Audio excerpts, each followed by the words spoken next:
Bueno, antes que nada, lógicamente agradecer en la presidencia institucional del secretario de Estado, de la directora del Instituto de Salud Carlos III, de nuestro representante del PERTE de Salud de Vanguardia y de todos vosotros, ¿no?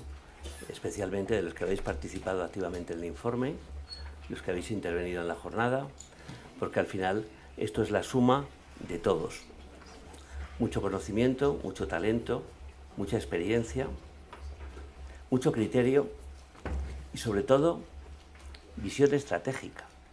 Estamos acostumbrados a que en los entornos públicos se trabaje más en la parte táctica del día a día que en la estrategia, que va a pasar en el medio plazo, en el largo plazo. Es verdad que el entorno regulado del sector público a veces no lo facilita, se ha comentado.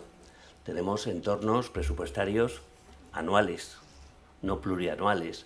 La estrategia es a varios años y nos tiene que acompañar también desde el punto de vista de estabilidad financiera. Pero vosotros tenéis esa visión estratégica y al final tenéis capacidad de influir también en los decisores para que el sistema vaya en esa dirección. Cuando ha abierto el secretario de Estado, hablaba, se ha comentado más tarde, de dos puntos de partida muy relevantes que han hecho que estemos aquí. El acceso al genoma humano, evidentemente la secuenciación, que era un hito, hoy la tenemos, accesible, a costes relativamente bajos, en tiempos que eran increíbles hace relativamente poco tiempo, y la convergencia de esto sobre todo con la ciencia de datos. El acceso al genoma generaba una cantidad de datos increíble. ¿Cómo vamos a gestionar estos datos? Justo nos acompaña, converge en el tiempo esto con la llegada de la ciencia de datos en sentido amplio, que todavía no ha aterrizado y le queda recorrido. Lo mismo que a la secuenciación y a la detección al final de aberraciones genéticas que determinan determinadas o específicas enfermedades. Hemos hablado, lo ha comentado uno de los últimos intervinientes, el doctor Dopazo, que el 30% de los datos que circulan son datos relacionados con la salud de las personas. La salud de las personas, o las personas en general sanas o enfermas, somos una máquina de producir datos. Somos, yo creo, la mayor factoría de datos que existe. Si tenemos 30 o 40 billones de células, más todo lo que nos acompaña a nivel de microbiota, que probablemente sea más, se están produciendo continuamente interacciones biológicas que podemos al final cuantificar y cualificar a través de datos. ¿Esto qué ha hecho? Al margen de que estemos sentados aquí en este momento, lo que ha hecho es impulsar a la sociedad para que se vaya en esta dirección. Hemos tenido, como se ha comentado al principio, la fortuna de que a través de los fondos europeos, que han venido por el PRTR y por los fondos de salud de vanguardia, de tener la capacidad de financiar, dar soporte financiero a todos los pasos que teníamos que dar. Se están aprovechando las oportunidades, pero evidentemente estos fondos al final, como se ha comentado, son finitos, son para un momento determinado, y sobre todo lo que se tiene que plantear el sistema, y eso sí que se está empezando a hacer con visión estratégica, es qué va a pasar después, porque esto evidentemente es un camino de no retorno y hay que prever por consiguiente escenarios, como se ha comentado antes, a medio y a largo plazo, más allá de los presupuestos anuales de las administraciones públicas. Nos ha comentado el doctor Carracedo la importancia en todo esto de la equidad. De poco vale el comité asesor en materia de genómica o genética para la cartera común de servicios del Sistema Nacional de Salud, que identifique necesidades, que actualice permanentemente el catálogo de biomarcadores genéticos, si luego esa equidad no se produce, sobre todo por la gran multiplicidad de biomarcadores genéticos que tenemos y que tendremos encima de la mesa. Hablábamos más de 1000, serán muchísimos más. Y esto evidentemente hay que hacerlo efectivo.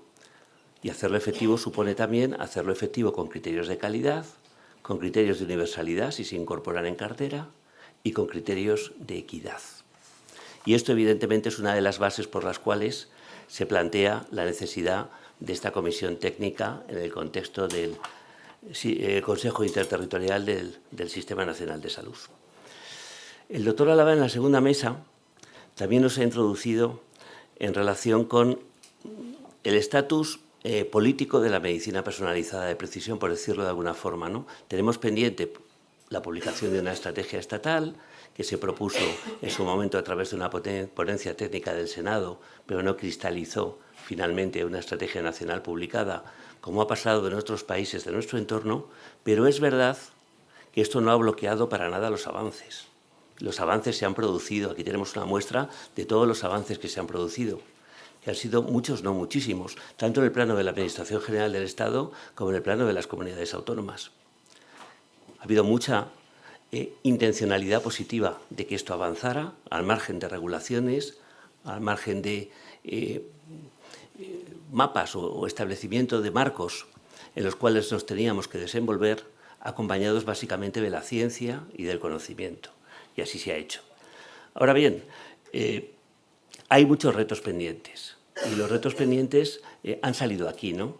Hay que evitar que haya diferentes velocidades en la implementación de todo esto, relacionado con la equidad. Hay que intentar inculcar en el sistema la necesidad de planificar en el medio y largo plazo. Hay que buscar muchísima más flexibilidad en el marco regulatorio en el que se desenvuelven las inversiones. Se ha comentado también aquí, yo creo que con acierto, la rigidez que tenemos en las administraciones públicas en capitulizar las inversiones, capítulo 2, capítulo 6, capítulo 4, cuando en este momento el marco tiene que ser más flexible. Yo soy funcionario de carrera. Yo, cuando estaba en la administración hacía bastantes años, estábamos con el capítulo 2, compra de bienes corrientes y servicios, o el capítulo 6 de infraestructuras, y seguimos ahí. Y aquí caben, lógicamente, cambios que para nada comprometan el rigor en la gestión y en la administración de los recursos públicos, pero que acompañen en esto que necesitamos, ¿no? En hacer uso de esa sexta P que hemos comentado antes, el privilegio de tener acceso a la medicina personalizada de precisión para vivir más y vivir mejor.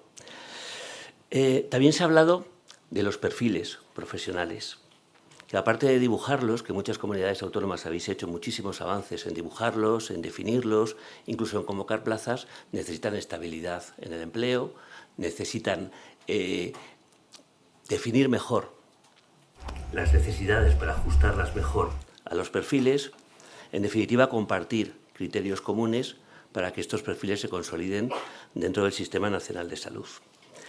Ya voy terminando. En relación con los datos, ya voy más a la parte de la última mesa, hemos hablado de lo que inciden en la ciencia de datos los algoritmos de inteligencia artificial, que evidentemente es mucho más que la ciencia de datos como la concebimos hace unos cuantos años, cuando emergió para acompañar la medicina genómica o todas las herramientas de secuenciación.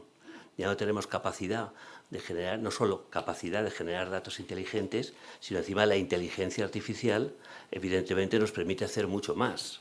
Y no digamos la computación cuántica, que de momento llega a los macrocentros y ya veremos lo que pasa el día de mañana. Yo antes bromeaba con el secretario de Estado diciéndole, no sé si llegaremos a ver nosotros el tener un ordenador cuántico en casa, como tenemos un ordenador convencional. En este momento es ciencia ficción. También en la ciencia ficción secuenciar el genoma humano en los tiempos que se secuencia o con los costes que se secuencian hoy. El caso es que esto encima no es algo estático. Ni la medicina de precisión, ni la evolución de toda la ciencia genómica o genética, ni la evolución de la ciencia de datos. Se ha comentado que esto va a absorber muchos costes. Yo estoy convencido de que sí, pero sobre todo al principio. Luego, más adelante, probablemente se consoliden esos costes y al final eso sea una inversión seguro, coste efectiva. Se ha comentado también, de hecho, en relación con el informe que presentamos el año pasado, de que uno de los elementos clave que tienen que conducir la medicina personalizada de precisión es que sea sostenible, que sea eficiente y que sea sostenible. Y esta es una herramienta, la gestión de los datos, que acompaña, así así, a la medicina personalizada de precisión. Se ha hablado de la complejidad de los comités, de la gobernanza. Se echa en falta a lo mejor una gobernanza del Estado y por eso se propone este comité en el ámbito del Consejo, pero luego, sin embargo, las comunidades autónomas también a veces reflexionan o reflexionáis con crítica constructiva como tiene que ser sobre el exceso de comités, la heterogeneidad, los diferentes perfiles, el trabajo a veces un poco atropellado como consecuencia de dependencia de nombramientos o de determinados ámbitos. Se echan en falta personas a veces, y tenemos otra vez un problema también clásico a veces dentro del sistema que ha sido el trabajo en silos, y esto pues evidentemente conforme se va viviendo se intenta transformar. De hecho ya conocéis que la Unión Europea estableció incluso unos criterios para comitología. Comitología viene de comité, para gobernar la ejecución de los actos de la Unión. Otra cosa es que no sé si han conseguido la agilidad que pretendían con los criterios de comitología en la Unión, sino a lo mejor los han complicado más. Pero la comitología al final es una ciencia, ¿no? Cómo gestionar bien la composición, la estructura, las funciones de un comité para que responda a sus necesidades. Se ha hablado de problemas de legislación de datos, de la inquietud con la compartición de datos en otros entornos como el entorno privado. Es verdad que ya no hablamos de data lake, hablamos de datos federados, con lo cual es otra evolución también de la ciencia de datos. Ya no son datos estancos, son datos evolutivos, donde es posible además modular la forma de compartir y la finalidad de la compartición. Se ha hablado de tantos temas. Siento haberme dejado alguno seguro en la recámara. Al final, muy oportunamente, la directora de Carlos III nos hablaba de prevención en la medicina personalizada. Nosotros lo intentamos ver como Instituto Roche, de eso se publicó uno de los informes anticipando, creo que era del 17 o del 18, era sobre medicina personalizada o sobre prevención personalizada, e incluso Marina junto con Ángel coordinaron luego un informe, creo que fue después, ¿no? Hacia el año 22, que era sobre predicción del riesgo de enfermedades de poblaciones o en poblaciones, ¿no? Con lo cual también hay que avanzar en esa dirección y tenemos criterio para avanzar en esa dirección. Así que yo ya no hablo más, que es demasiado, ya los invito a otra parte de la reunión. Para nosotros, en la Fundación, tan importante es la discusión que tenemos en las mesas, que al final da de sí lo que da de sí, a muchos os hubiera gustado preguntar y no habéis podido por falta de tiempo. Entonces, otra parte de la discusión es el networking. Es que podáis conversar, compartir, charlar, sin trabas, sin barreras, a veces de forma descarnada, siempre de forma constructiva, porque esto lo construimos y lo hacemos entre todos. Muchísimas gracias por acompañarnos hoy y hasta la próxima.